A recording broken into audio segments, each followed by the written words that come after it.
Siguen las repercusiones tras el fallo que absolvió a todas las mujeres involucradas en la causa del Instituto Antonio Próbolo. Vanina.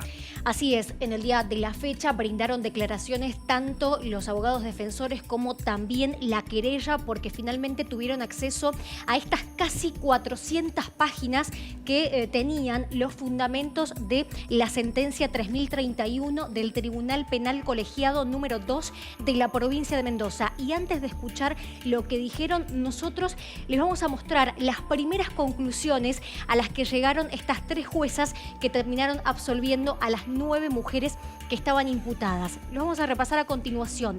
Lo primero que se marca fueron fallos en la acusación. Apuntaron directamente contra los fiscales y contra la investigación.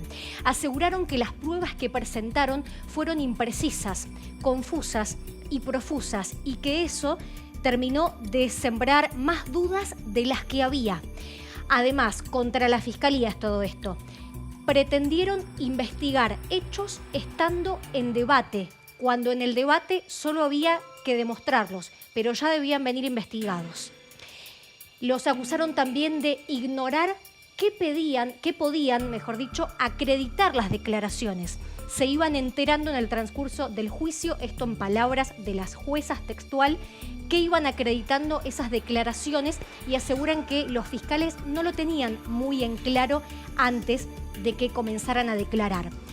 No tener una teoría del caso clara y además percibir o recolectar información, pero con visión de túnel, una expresión muy característica del lenguaje jurídico y también de la psicología, que hace referencia a observar una parte de los hechos y no la totalidad del escenario. Consejos cognitivos, es lo que dijeron. Pero si seguimos avanzando, te vas a encontrar también con lo que dice la sentencia, los fundamentos.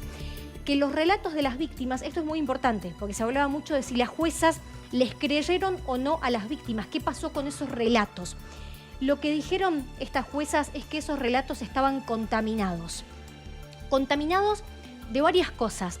Primero, de la misma repetición de las declaraciones, porque en más de una oportunidad algunas víctimas declararon entre 3 y 5 veces en la cámara Gesell.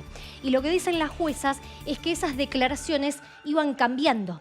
La primera no se parecía a la tercera, la segunda también tenía algunas diferencias con la cuarta, más allá de que se suponía que debían repetir esas declaraciones. Hubo un abuso y por lo tanto esa repetición terminó contaminando el relato en sí mismo.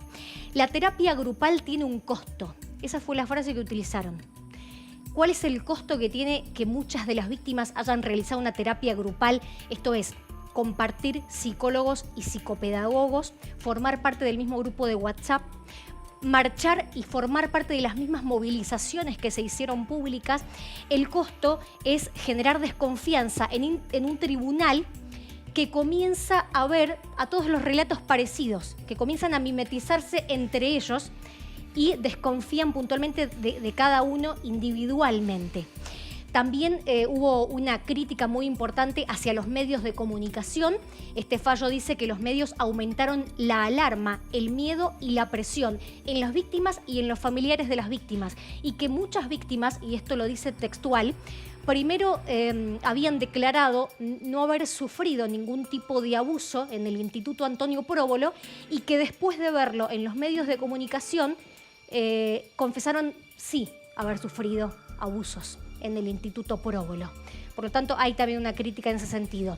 Todo esto hizo que se afectara el eje estructural de los testimonios y que se parecieran tanto entre ellos que las juezas terminaran desconfiando de cada uno en particular. Por lo tanto, ante esto, ante la cantidad de dudas que sembró una investigación llena de fallas, así dice los fundamentos de la sentencia, inexorablemente se tiende a absolver a los culpables. Eso es lo que dice el derecho y lo que dice la sentencia. Así hablaba el doctor Carlos Varela Álvarez, que es el defensor de las dos religiosas que estaban imputadas y que arriesgaban hasta 25 años de prisión. El 18 de octubre del 2023 deberá ser recordado como el día en que se emitió una de las sentencias más importantes en la historia de Mendoza, donde se puso punto final, en principio, a 6 años de juicio, a años de prisiones preventivas, a años de mentiras, engaños y falsos relatos, en donde se demolió el principio de inocencia, en donde se derrumbó todo el proceso judicial bajo la mano del fiscal Gustavo Estropiana y el fiscal jefe Iturbide. No quieren que la sentencia sea explicada, no quieren que la sentencia quede firme, no quieren que la sociedad sepa que esto fue un engaño. Es importante porque ahí se señala que el principal problema que tuvo este tribunal para llegar a una conclusión respecto a los hechos es la contaminación. Y además intervinieron terapeutas que armaron relatos. Entonces, todas las barreras para establecer si la versión que daba la persona era creíble, se bajaron. Dice la sentencia que existe una baja calidad de prueba por parte del Ministerio Público, que es profusa y confusa.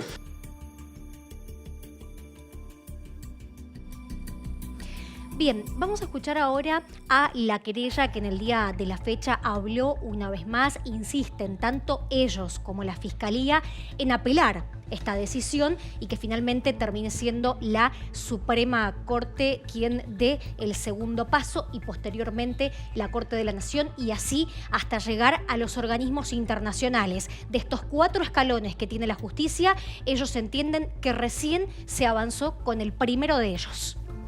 Es una sentencia que desde el punto de vista jurídico se califica de arbitraria.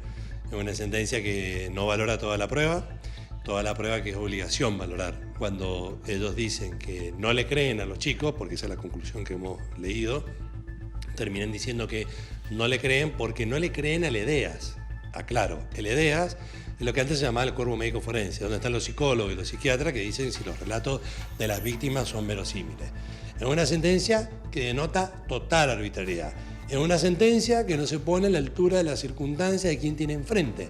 Dice, quien tengo enfrente son personas vulnerables, pero que al momento de valorarlos no lo valora como tal. Dice que hay 3 videitos donde muestran que los chicos están felices. ¿Y qué pretenden? Que estuvieran personas violadas, llorando, desangrando, hasta el día que se allanó el próbulo. Eso es una estupidez.